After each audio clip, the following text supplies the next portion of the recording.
Welcome to the show, everybody. No music tonight. We got a lot to do. We're going to get started early.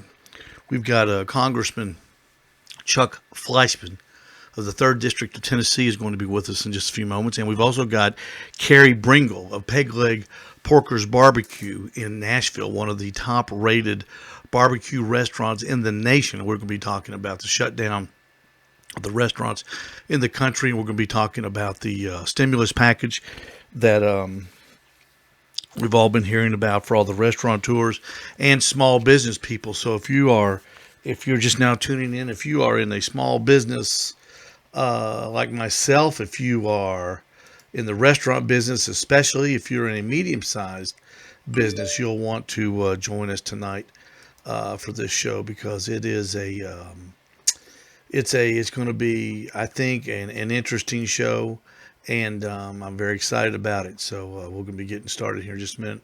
I wanted to get everybody in tune. I'm trying to find the feed right now. I don't know why the feed's not coming up. It's strange.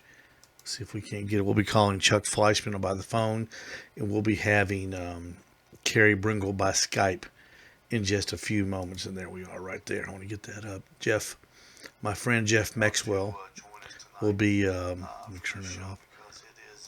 Jeff Maxwell will be the moderator in tonight's chat room. So thank you, Jeff, for doing that. Also, I want to remind everybody that the Owl's Nest Barbecue Show is brought to you by Michelin Tires, from the Michelin Defender LTX to the Michelin MX V4. Michelin Tires have a tire for your car, truck, or SUV. Don't let your family ride on anything else. Buy Michelin Tires. We're also brought to you by Butcher Barbecue Products, available nationwide, online, and at your regular retailer, just like me here in Ottawa, Tennessee. Butcher Barbecue Products will put you in the winner's circle at your competition and in your backyard. Everybody, trust you're a butcher. You can follow us on Facebook, Instagram, and YouTube, please. Just look for Owl's Nest Barbecue on all those platforms. Jeff Maxwell in the moderating. It will be moderating the chat room. And don't forget, we are also brought to you by our broadcast partner for this show is the Backyard Smokers Barbecue Facebook page. We're not going to be on that tonight because Wes Phillips, the administrator of the Backyard Smokers Barbecue, has taken all the coronavirus talk off his Facebook page, and I certainly understand that. And it would not be fair to everyone if he did mine live. So I certainly understand that, Wes, and I appreciate it. But Wes will be joining us tonight. Trish, how you doing? Ken Smith, glad you got here.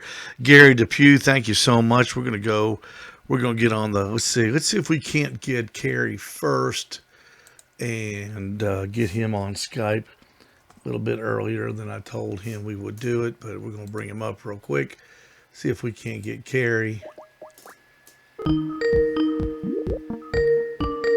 Just take a moment. I want to get on the show started early because Congressman Fleischmann is in Atlanta. He's been called back. Hey, Carey. Hey, Carey. Hey, how you doing, man? I'm good. How about you? Doing just fine. Don't forget to turn that one monitor off like we talked about the other night. Hold on. Yeah.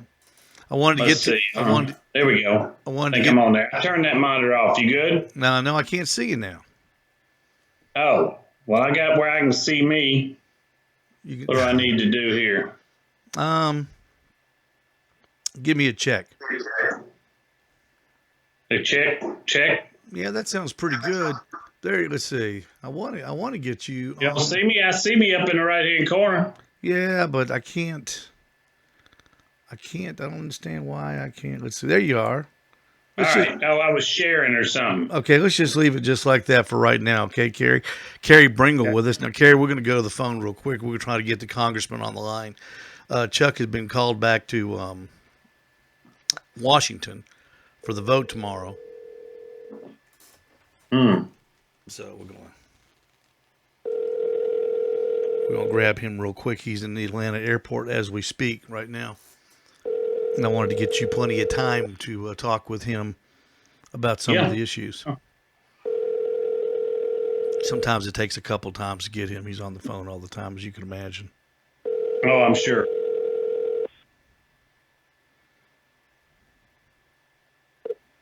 Hi, this is Congressman. He'll be calling back in just a few seconds, Carey. He's good about that. Carey Bringle from Nashville with us here on the Owl's Nest Barbecue Show. Carey, it's been what now? 10 days since the show. Well, before we start that, let's get a little background on Carey Bringle and the Peg Leg Porkers barbecue restaurant, one of the top-rated restaurants in the United States in just a short time. And let's see, Carey, I think just last month, Southern Living came out with the number one again in the state, was it? Yeah, number one in the state of Tennessee from Southern Living, which is always a great honor. And, there's a lot of great barbecue places in Tennessee. So for them to choose us, or for the people to choose us as number one in the state, is a huge honor and a huge accomplishment for my wonderful team that we have. Oh, absolutely it is. And I'm just thrilled that you were able to join us tonight. I wish it was under better circumstances, but 10 days. I guess you closed 10 days ago today, wasn't it? Today's the 26th. Well, no, we closed on Friday of last week, so it's been 6 days since we've closed. But we closed. We've closed completely. We're not doing takeout or curbside right now. It just financially has not made sense for us to do that. With the overhead that we have, we just weren't moving enough product at the time. So you did try it for just a moment or two? Well, we were open all last week, and we had a lot of to go and pick up. We offered that, and we were pushing it, but we really got a lot more in-house dining than we did that to go and that pickup. Carey, tell everyone. I think you opened three and a half years ago. No, we opened about 7 years ago. It'll be 7 years in May. I had the Peg Leg Porker brand before then with my sauces and rubs, and I had been cooking, doing some caterings and cooking in some parking lots and at my local bar. And so we've been out there cooking for a very long time. I've cooked for 35 years total, but we just opened the restaurant about 7 years ago. Yeah, I think though that in those 7 years, I believe your business and your different interests have escalated pretty quickly, haven't they? Yeah, we've done well. We've got a great fan base and a great customer base and a wonderful staff, and so we've done well. We had a 3,200 square foot location, just cinder block, no windows and concrete floor. And we did an addition about 2 years back where we added a second floor for private events and reservations, and then a second floor bar called the Pig Pen. And so now we're a much bigger place, but still the same old Peg Leg Porker with a limited menu and just trying to do what we think we do best. Well, one of the, which I think one of the best barbecue Pitmaster episodes had you in it. And I know that was a lot of fun to do. And that was a lot of fun to watch. And I guess it was shortly after that you opened the restaurant, wasn't it? It was. We opened not long after that. We had a lot of fun filming that episode with our buddies, Craig Blondus and Mark West. And it was an interesting episode, and it was fun, and it was right before we opened. And I think, Carey, I believe that was one of the few at least, where they did kind of they re-released that episode in with a pop-up forum, where they maybe. Yeah, and they showed you telling the story, and everyone knows that you're missing one of your legs, and you told the story of how you lost your leg, and we'll get to that in a little bit because it's not funny you lost a leg, but it's very funny the story that you told. Congressman Chuck Fleischmann, Fleischmann, welcome to the Owl's Nest Barbecue Show, Chuck. This is Steve Ray, and with me you're talking also with Carey Bringle from Nashville, who's the owner of Peg Leg Porker's barbecue restaurant, one of the top restaurants in Tennessee, and I appreciate you spending time with us, Chuck. Hungry. Yeah, Yeah. he's Yes. well. Carey, I'm going to tell you, Chuck is he is a big barbecue fan, and he's no stranger to barbecue. I guess all of his a lot of his fundraisers center around barbecue at one of our local farms out here, and it's always fun to go out and see him. Chuck, I know you're calling from the Atlanta airport. What kind of a change of events is taking place in this stimulus package right now? Well, thank you, Steve, and it's always a pleasure to be with you and visit with you and to your friend from Nashville. Let me say this: I not only empathize, but I sympathize with you all as a restaurant small business owner. But help is on the way. What has happened, Steve, is last evening the United States Senate finally passed on a vote of 96-0 the $2 trillion stimulus bill, which has relief for individuals, for big businesses, small businesses, health care. It's the bill to deal with the coronavirus crisis. What has happened, sir, is I have been called back to Washington because tomorrow there was supposed to be what we thought was going to be an uneventful, very easy vote. And we're not so sure that that is going to happen now. We know it will pass, but they talked about a voice vote. Unfortunately, we could have a situation, Steve, where if some people objected, some members objected, there may have to be what we would call a roll call vote.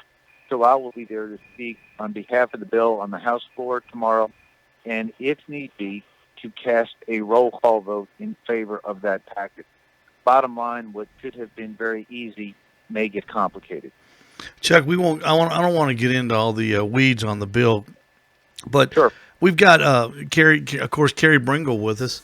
And Carey, well, I wanted you on the show so you could maybe have a dialogue with Congressman Fleischmann about the things that small business, especially business owners like yourself, what are you looking for in this stimulus package? Well, I never have been huge or big on stimulus packages, but of course, these are different times. This is a very unique situation where it calls for unique Hello? measures. He's there, Chuck. Hang Um, on. I can't hear her, though. Okay, hang I on. can hear you. Hang on just a second. Go ahead, Carey. all right. I'll relay it. Go ahead, Carey. Yeah, so I think this is unique in the fact that this is such a huge stimulus, and it's at a time where you have a lot of small businesses that are in peril. Um, what do I want to see from a stimulus package? I know there's a lot of SBA loans.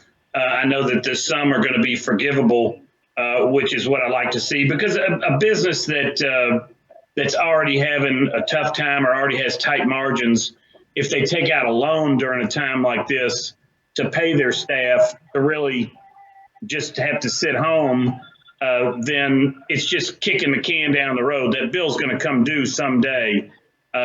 What I think this bill has in it is some forgivable loans if we keep staff on the payroll, which is our main concern right now, is being able to have our employees or our team members be able to feed their families. Chuck, Carey's wanting to know or is curious about the um, maybe something that is in this bill about a forgivable loan or a some sort of funding where the restaurant owners can keep their staff on the payroll while the shutdown Yes, it's continues. exactly Can you what the bill explain some of does. that?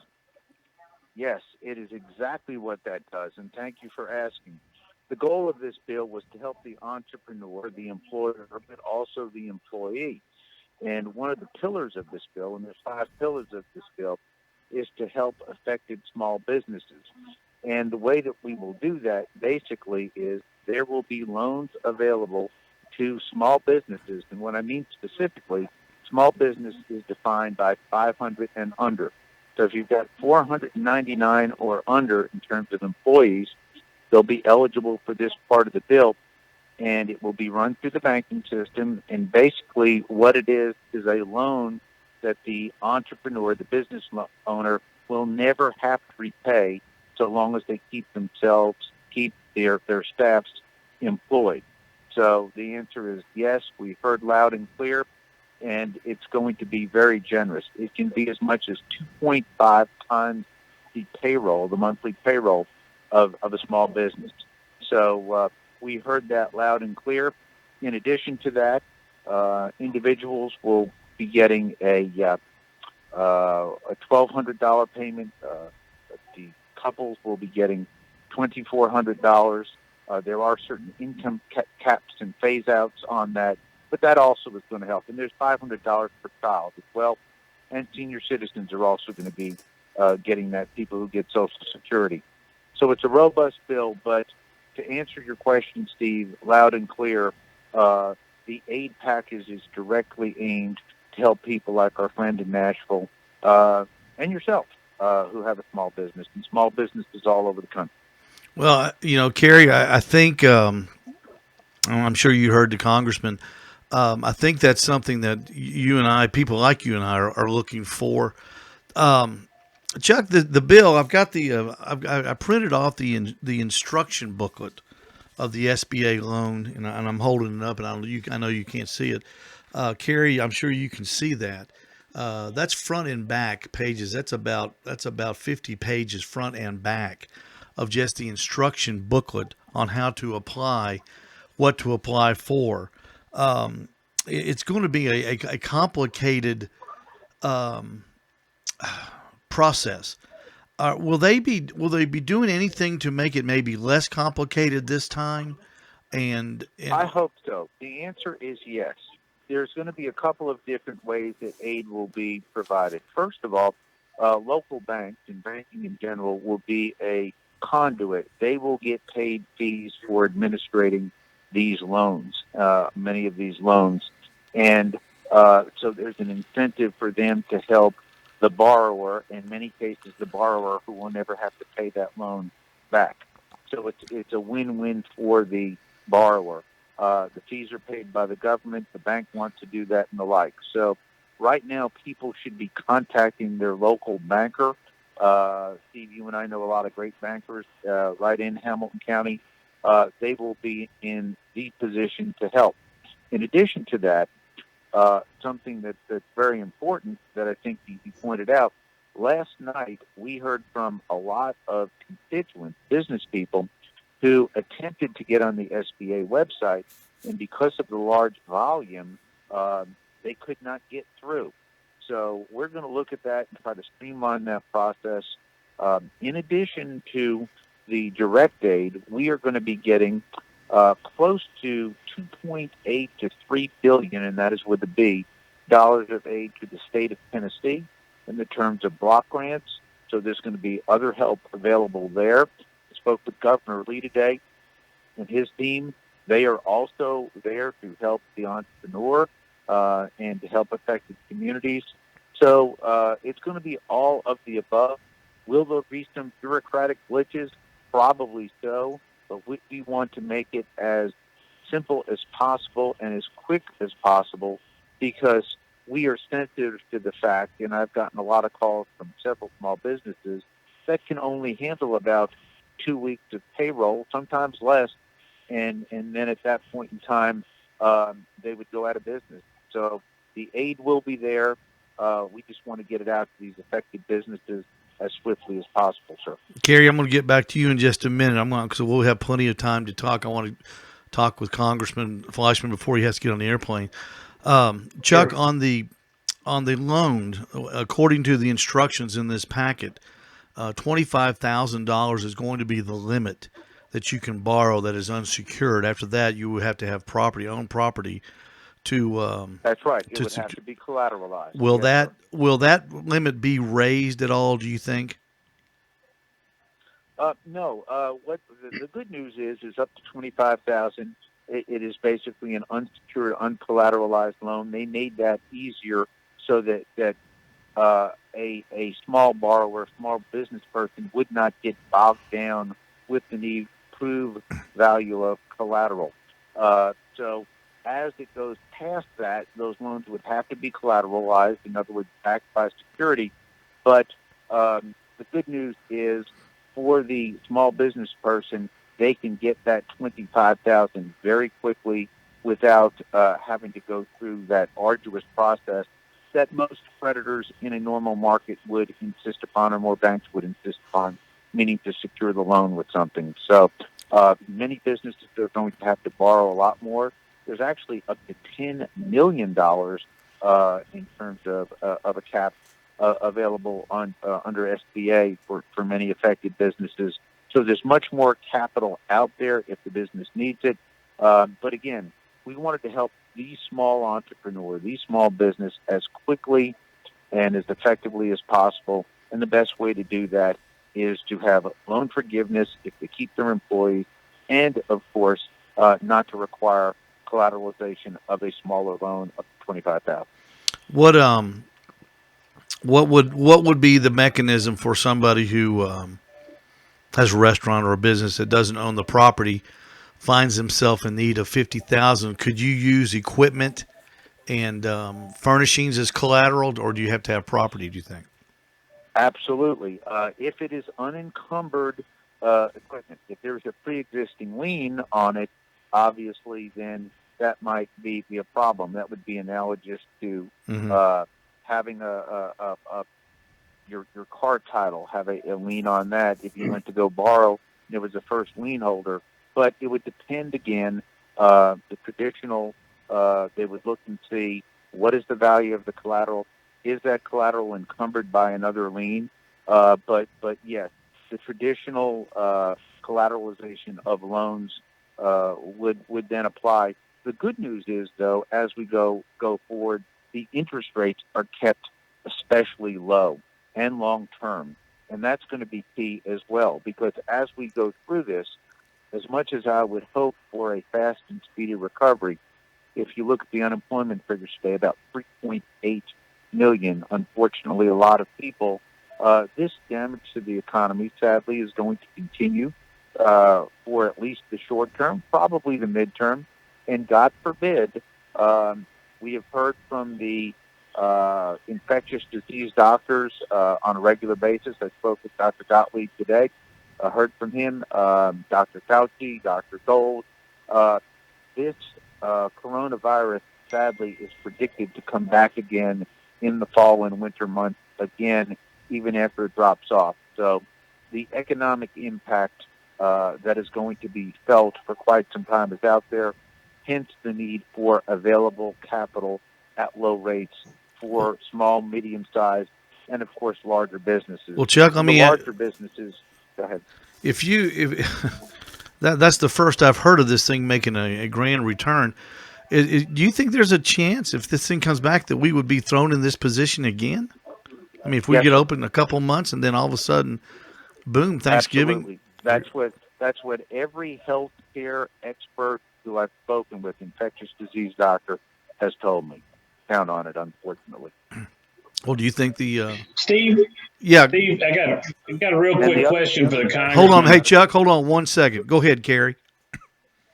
So one of the things, most businesses carry business loss insurance, but the insurance companies across the board have tried to or have denied claims based on a virus or a pandemic exception, which they claim is in their policy. Has there been any talk in the Congress about them pushing insurance companies to honor their claims and then, helping the insurance companies or bailing them out?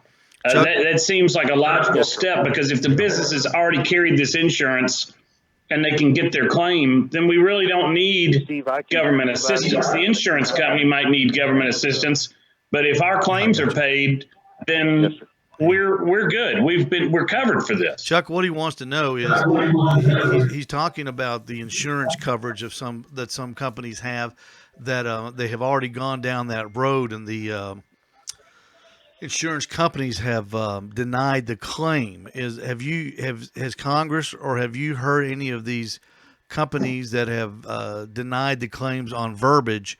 The virus, it's a virus, not a disease. It's a disease, not a virus. Because there are verbiages written in riders in that respect. Is there a way that maybe Congress will look at having these insurance companies pay the small businesses that have already got the insurance, and then then Congress or this bill helping insurance companies? Okay. What we have heard is that overwhelmingly business disruption insurance policies have apparently, and we've heard this from business owner after business owner, these claims have been denied based on what we would call an exclusion in an existing policy. My view is these will be issues ultimately that will be resolved by the courts, because Congress does not have the legal ability to come in and interpret contracts between parties. That will be left to the courts. So what Congress has done, it has come in with an infusion of money to the healthcare system, to the business system, to individuals to try to deal with that. But many individuals have told us, many businesses, that their business disruption insurance did not kick in, and what we expect to see are a tremendous amount of lawsuits. So what I would do is contact your lawyer. There's probably going to be a lot of class actions, but that will ultimately be a matter of contract interpretation between the policyholder and the company and the courts. Well, Chuck, thank you so much. Hey, I appreciate your time. I know you've got to run and get on a bird and head back to Washington. I'm going to get on a plane, and we're going to vote tomorrow. Steve, I am going to be a yes vote. I have voted yes for the previous two bills. I want to thank you for your service to the community, not only with your wonderful small business, Steve Ray's Midnight Oil, but also with your wonderful culinary prowess as a barbecue expert. I just hope and pray that we get past this and everybody say their prayers, stick together, be kind to one another, and God bless America, and I thank you all. Thank you, Chuck, very much. Appreciate the time. Carey, I don't know if that answered I think it kind of answered your question, but I don't I know as a business owner I don't like the answer I heard. I guess you in your policy or the policies that you've talked with your friends, Carey, are there exclusions to the business interruption that says I think in mine there's one about attack from a foreign entity, terrorism, and things like that. Yes. Was there anything like that in your policy about a virus or disease? Well, according to my insurance company, there is, and and they're denying claims. Yeah. We interpret the policy differently. Mm-hmm. And I don't want to get into it too much because my attorney has told me not to. So yeah, well, I can certainly understand that. Now I'll tell you, we have a different opinion about what the policy covers and what it doesn't. Well, we were shut down. We stayed open at Peg Leg Porker until we were shut down by a civil authority, and that was due to potential contamination. Mm-hmm. And that's what they did with all the restaurants. And so we feel like the policies we feel like we've got the appropriate coverage. I see. So I see exactly where you're going. Out. I see exactly where you're going on that too. The decision when you went to shut down. Let's kind of back up, and I appreciate you, letting me talk to Chuck for a little bit because he had to go. And it's always hard on the getting somebody on the phone and then tying them into this. Where's my notes? Here they are. When what did you when you first heard the mayor of Nashville mandate that all restaurants had to close? Did you call anybody, or did you ask for a better explanation, or did you just decide to be the team player and follow instruction? Now, we've got a close working relationship with the city and with the Convention and Visitors Bureau. Butch Spearden's a friend of mine, and we stay in close contact on what's going on in Nashville and the surrounding areas. We've always been a strong advocate for our city, for our tourism, and for restaurants in general. And the city has been great at working with us. John Cooper, I think, has done a good job. Mm-hmm. I don't have a whole lot of problem with the job that he's doing. The one problem that I had is when they first came out, he suggested that bars down on Lower Broadway close and suggested that restaurants might do takeout, or they left the restaurants open for in-house dining, but they closed all the bars. When he made that as a suggestion, he just really hobbled everybody. And of course the bar owners down on Lower Broadway were like, we're not going to do that. You can't tell us to shut down. A few hours later, he made it a mandate. But he only mandated it for the bars downtown and for the bars across the whole city. He left the restaurants open, but with social distancing, 50% capacity. Same here. And to be honest, that only hobbled us. We saw our revenues go, from Monday to Tuesday to Wednesday to Thursday. They just kept trickling down because the message was clear: don't go out in public and don't go eat inside someplace or go drink in a bar. I wish that they had said, let's everybody shut down for 15 days or whatever all at once. And quite frankly, I wish they'd done that at a national level. Let's everybody shut down all at once. And I know that it's hard to do. And look, I'm a big states' rights guy. So, and I'm not big on the government telling you what to do. This is a unique situation where if we're going to flatten the curve, as they say, or try and get this thing taken care of, proactively, then everybody kind of needs to be on the same page so that we don't suffer a death from 1,000 cuts over the next 3 months. Yeah. Getting to the money part, which is, that's why we do it. It's for the money. Have you looked at the SBA loan process yet? Have you had a chance to? I haven't looked at it yet. I mean, I've glanced at it briefly. I'm not big on taking out loans. I'm not big on government subsidies. Well, if we can get a grant that allows us to pay our employees on payroll that we don't have to pay back, then I'm all for that. I basically see it as using the business owners to pay unemployment insurance. It's really just using us as a conduit for them to have revenue instead of them claiming unemployment. So it just kind of takes some administrative work off of the, Department of Unemployment in each state.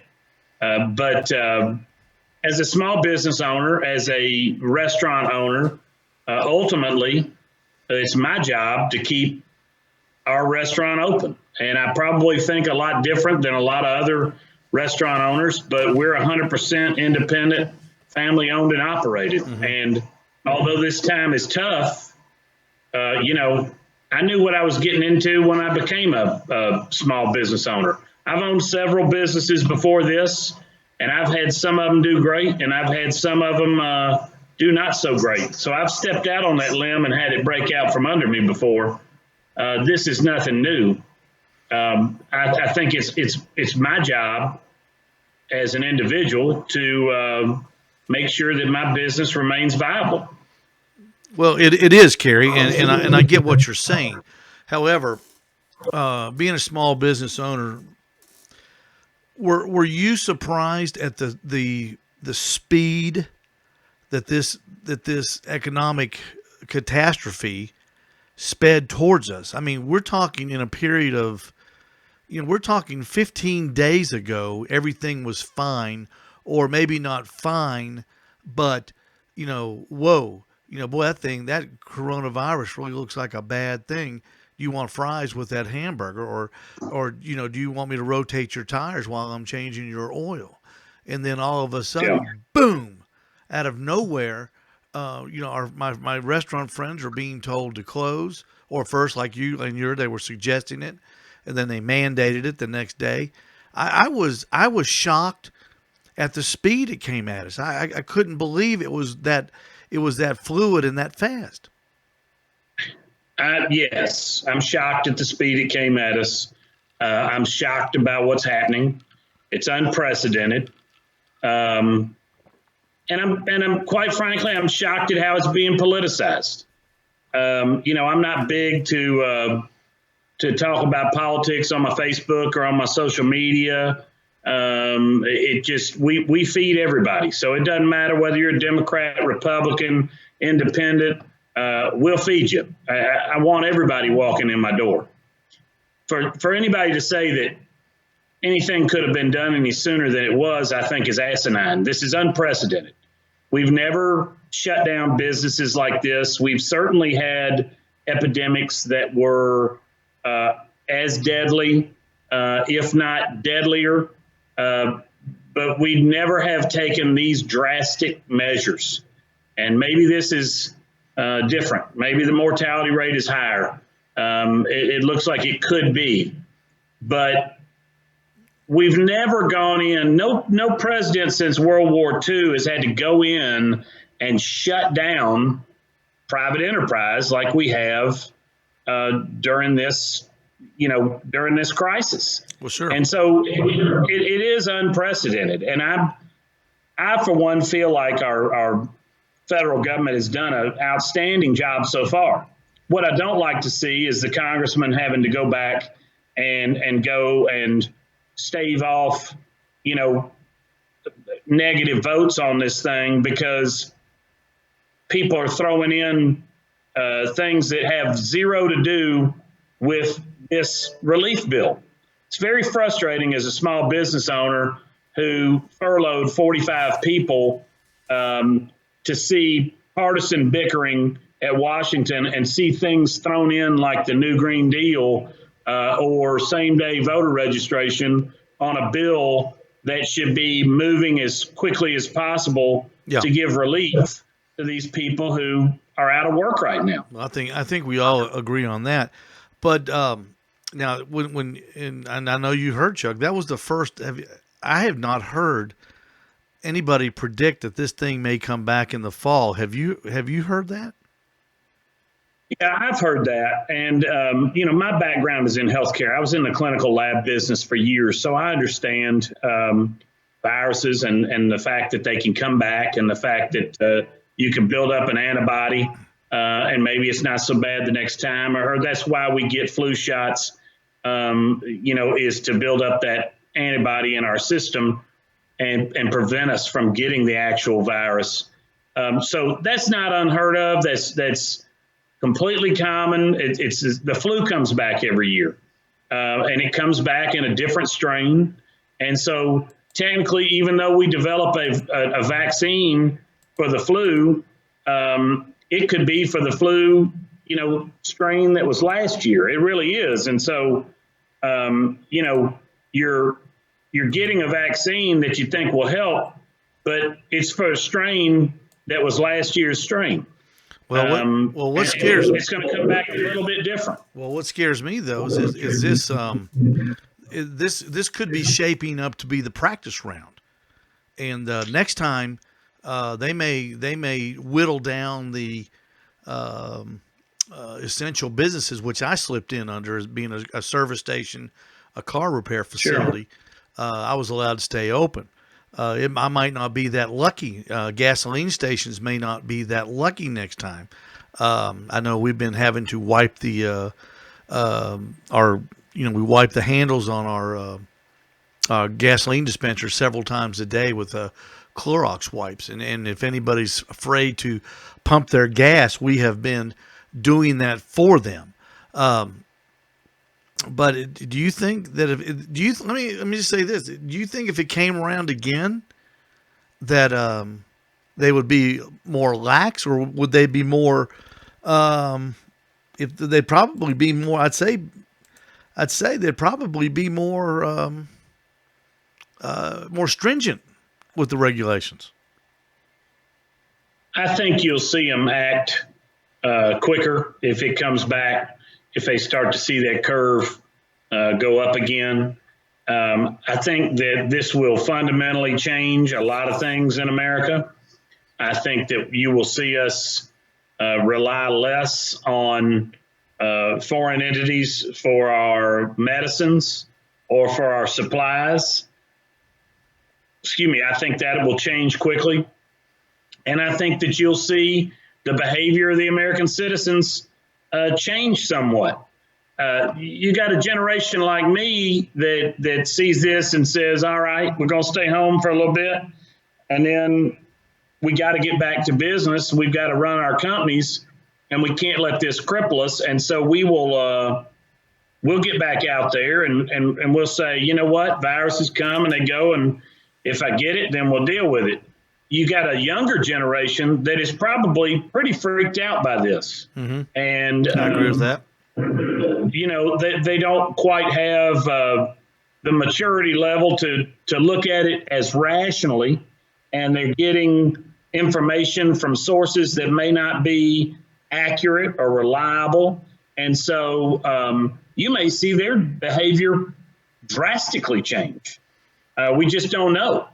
But I will say that, a year after 9/11, a great tragedy, people got back to their normal lives. And although we thought America would change forever and would be a completely different place, it really went back to being a lot of the same place that we had known. It just takes people a little while to acclimate back into that societal norm. Carey, I was listening to an interview the other day that Greg Rempe did with Nick Solaris out of New York. I don't know if you know who he is. Nick's a great guy. Yeah. Nick's a friend of mine. Okay. He said that this will change the way people dine in this country. Do you agree with that? I think it will for a brief period of time. And then I think it will get back to normal. What do you think some of the changes will be? Well, you already have a generation that loves to order in, that loves to use Postmates or Uber Eats or Grubhub, or DoorDash, and they're using GoPuff to get snacks delivered. So you already have a generation that wants to eat in. But I think for the guys like me and you that are a little bit older, that are used to going out to a nice meal and getting out of the house and doing something, I think we're going to be back to normal in 6 to 8 months. Now, I've already seen in our community where my daughter works at the local Ace Hardware. I went in there today to purchase something, and they had plexiglass mounted on the counters today between the cashier and the customer. I just saw where Publix is getting ready to install massive plexiglass barriers between the customer and the cashier. Walmart this was reported in the news this morning. Walmart is looking at a similar device to place between their cashiers and the general public. Of course, we're already moving away from cashiers to self-checkout. Do you think in a restaurant that the way you configure your restaurant will have to change after this? I mean, getting down into the weeds, the way the tables are set up. We don't plan to make those changes. Some people will. You're going to see it. Mm-hmm. But what people also need to understand, and it's basic biology, is that for a while, everybody's going to wipe everything down with Clorox. Everybody's going to use antibacterial everything. And they're going to be a lot more cognizant of germs or surfaces around them. That's a double-edged sword, because the more that you do that, the less immunity that you build up against germs that are common germs that help you boost your immune system against threats like this. Mm-hmm. And so, you can disinfect, you can try and sterilize everything around you. Ultimately, that will leave you with a compromised immune system because you won't be exposed to the germs around you. When we were kids, we ate dirt, and we didn't get sick as often because we were eating the germs that were supposed to be bad for us. I think the technological way in the future to help prevent some of this stuff without overusing disinfectants and chemicals is going to be with nano coatings, with surfaces that are already available to hospitals and other professionals that have a layer on them of nanoparticles that are so slick that viruses just can't stick to them. Mm-hmm. And there's been a lot of breakthroughs made in those areas over the past 10 years. And some of these materials that you see like Never Wet or like a shark coating that allow for liquids to just ball up off of your shirt on fabrics, those same materials are great at preventing bacteriological contamination because the viruses simply can't stick to the surface. It doesn't have anything sticky enough for them to stick to. Wow. I didn't know those things were even available, but I think you're right. I think that will be the way most restaurants will go, replacing prep tables with tables where the virus can't stick to it. That would make more sense than trying to separate patrons out in your restaurant. If the president were to come on tonight or tomorrow and say, all right, April the 12th or April the 11th, the Saturday before Easter, we're going to go back to normalcy. I want all the restaurants open, all the bars open, yada, yada, yada. Is Peg Leg Porkers ready? Are you ready to unlock that front door and get it on? Oh yeah, we're absolutely ready to get back into business. We're chomping at the bit to serve our customers and to open our doors and to get our people back on the payroll and let them make a living for their family. It's it's what we do. We're here to serve the public and here to serve our patrons. And so not being able to do that has got a lot of people on edge and a lot of people antsy. And, it's like telling a painter he can't paint. It's frustrating. But it's a necessary step right now. And I think we'll be back. And I think we'll be back better and stronger than ever. If we use this as as something to learn from, then I think the people that look at it as a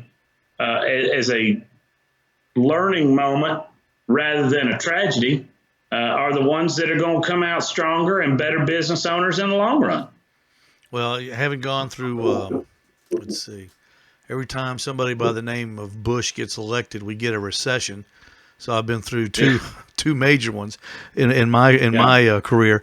You learn a little bit from each down period. Let me ask you this: Have you heard from any of your suppliers that they are in danger of having to, or I guess not in danger of shutting down, but maybe take a while to be able to get product to people like you because they don't really have anybody to sell to right now?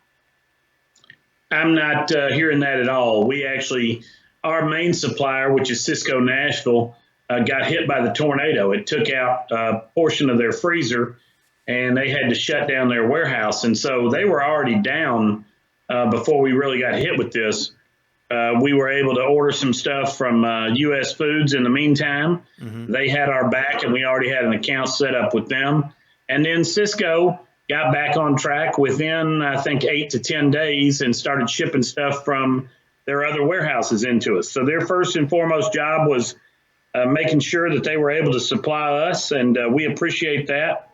And I think that they're sitting there waiting to supply us again just as soon as we get our doors open. That's great. I hear all kinds of figures that come out of Nashville, Carey, I just don't go to Nashville that often. I'd like to go more, but I just, I own a business too. It's like you probably don't come to Chattanooga a lot because you're in Nashville working. Sure. Is it during normal times? Is it as vibrant as everyone says? Because I hear facts like 85 people a day move to Nashville.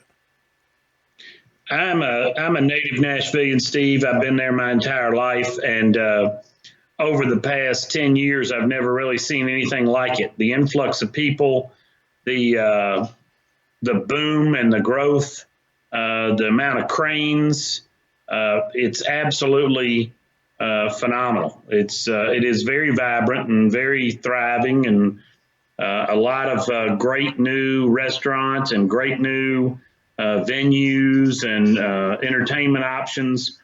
There's some frustration with traffic and with things that come with a boom, but as you know, cities that aren't growing are dying, and we saw that with Chattanooga years and years and years ago when they were a industrial city that really had a downturn, and then they decided to turn themselves around and make downtown a very vibrant area and have been thriving ever since. If anything, I'd say Nashville took a cue from a city like Chattanooga that remade itself and really had a big pop and a big boom.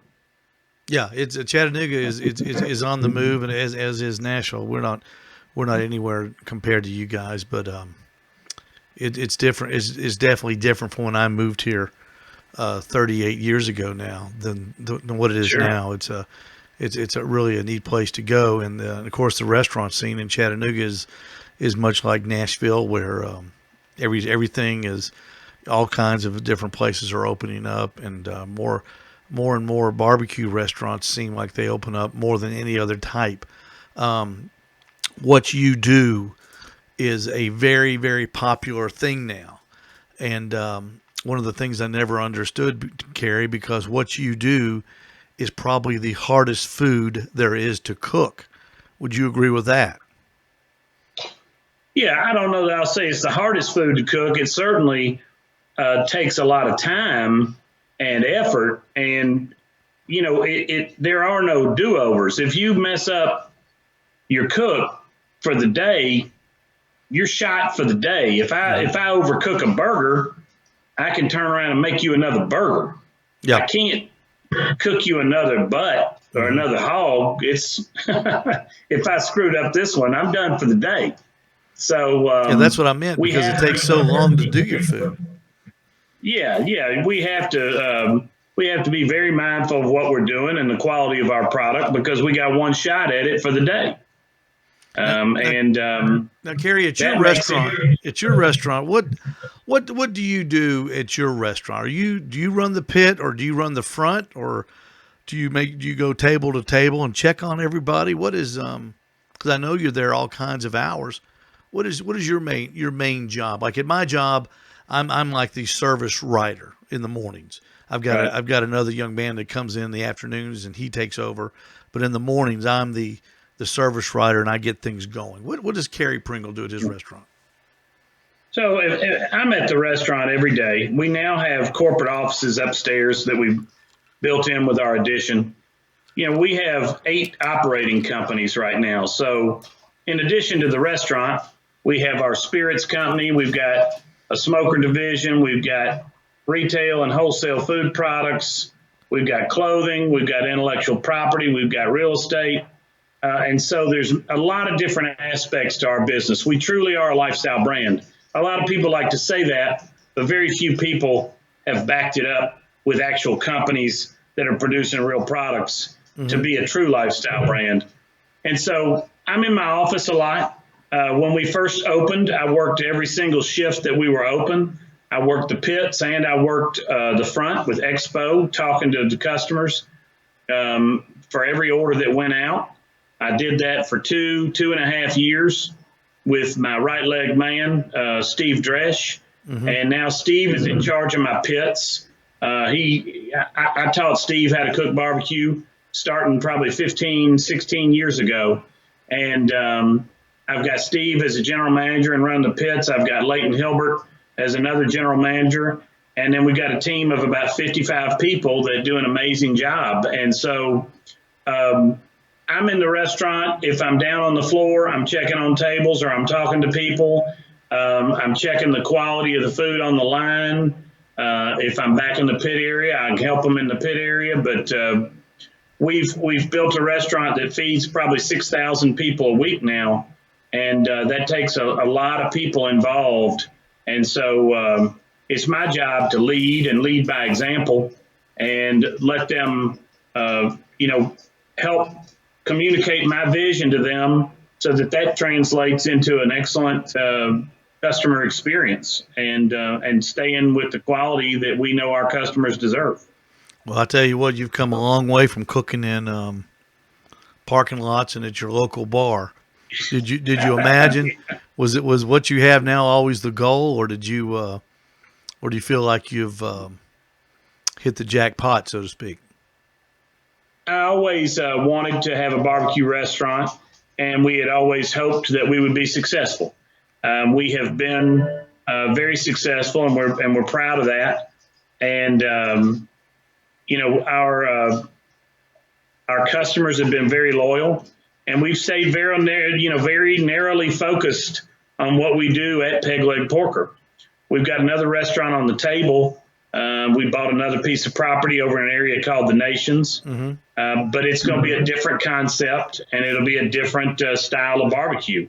And so what we did with Peg Leg Porker is we did real straight Tennessee barbecue that I grew up with from West Tennessee. And we don't do brisket. We don't do chicken fingers or burgers. We do straight barbecue. And that's worked for us. Our new place will be different. We will do more of a Texas style. We will do some burgers and dogs and stuff. It's going to be in the middle of a neighborhood. We want to make it very family friendly. And so that's what we're going to do. But it's not a Peg Leg Porker. So people say, well, are you changing what you're doing? Well, Peg Leg Porker is not going to change. I've said all along, there's going to be one Peg Leg Porker. It's going to be a destination. If you want to go to Peg Leg Porker, you go to 903 Glebe Street. And that's where you're going to find us. We're not building a chain. We say we're building a legacy. I love it. Carey Bringle, thank you so much for spending time here with me and on the Owl's Nest Barbecue Show and with all of our friends from across the state and across the nation. You just don't know how much I appreciate you. And let's do it again soon, okay? Thank you, Steve. I appreciate you having me on. You have a great rest of the weekend. Thank you, sir, very much. Direct from Nashville,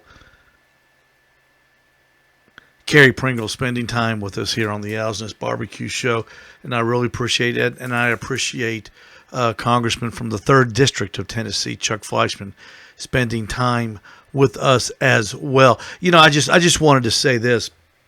Having weathered 2 recessions, of course, the last one being just horrible for a lot of people in small business. I just wanted to tell everyone in small business who might be out there maybe having to close, having to cut staff, having to do whatever it takes to stay open. You're doing the right thing. You're doing the right thing if you're doing whatever it takes to stay open. Keep on doing what you're doing. Check with your bank. Check with the people in your financial circle. If there is a program at your bank that staves off if you own your property and you wish, say, man, if I just didn't have to pay my mortgage this month, I'd be good. Check with your bank. They've probably got a program for you. It's called forbearance. If you're a small business owner, you lease your property, but you have a house payment. Check with the company that you have your house payment with. Check on their policy of forbearance. How long can I go and before I can maybe put this next house payment beyond if it's due, say, the 1st, which is just coming up. And check with them. Don't be ashamed. Don't be bashful. This is business. This is war. We didn't ask for this. This was thrust upon us. And I guarantee you that if you ask, the people that fail sometimes are just simply afraid to ask, that there is help out there, and we just didn't ask for it. Ask for it. Don't be ashamed to ask for it. Sit down with your banker saying, look, I didn't see this coming. You didn't see this coming. What do we have to do to make this work? And if you are a legitimate business owner and you have done the right thing by your employees, by yourself, by your bank, you will get a program that will help you get beyond this. Remember, you're not responsible for anybody that works for you. You're only responsible for yourself. You're responsible to those people. And that means doing whatever you need to do to make your business profitable. So if you're feeling down in the dumps, if you're thinking, I can't do this, or I can't go through this again. You can do it, because that's what you do. It's like Carey Bringle said. That's what he does. He cooks barbecue, and he can't wait to get out there and reopen and cook it again. So check with everybody that you need to. And if there will be a program out there, go online. This thing, this instruction booklet. This is the instruction booklet for the SBA loan. This isn't the application. This is about 50 pages, front and back. I printed it off today. It's enormous, but it tells you exactly what you need to do. If you're a small business owner, you don't own your property, you can get a loan of $25,000 uncollateralized. If that's all you can get, or if you think that's all you need, get it. Get it. Don't be afraid. Don't be ashamed to get it. The money is there for you. Everybody's in this boat. And, they always say a rising tide brings everybody up together. Unfortunately about that, when the tide goes out, we all see who's swimming naked. Well, I'm going to tell you, when this tide went out, there's a bunch of people swimming naked. And if you think you're the only one that's swimming naked, call the guy that owns Boeing. Call the guy that owns cruise lines. Call the airlines. Call all the major corporations. Did you know right now that there is so much jet fuel in this country, they're running out of places to put it? Jet fuel is nothing but clean kerosene. It's got a very high flash point, and there are not enough flights to use up the fuel. They are running out of places to put the jet fuel. So just keep that in mind the next time you're feeling down and you're feeling lonely and you're feeling like, I can't do this again. You can do this. Use all the tools that are available to you. Start with the SBA, and you have to go through the state.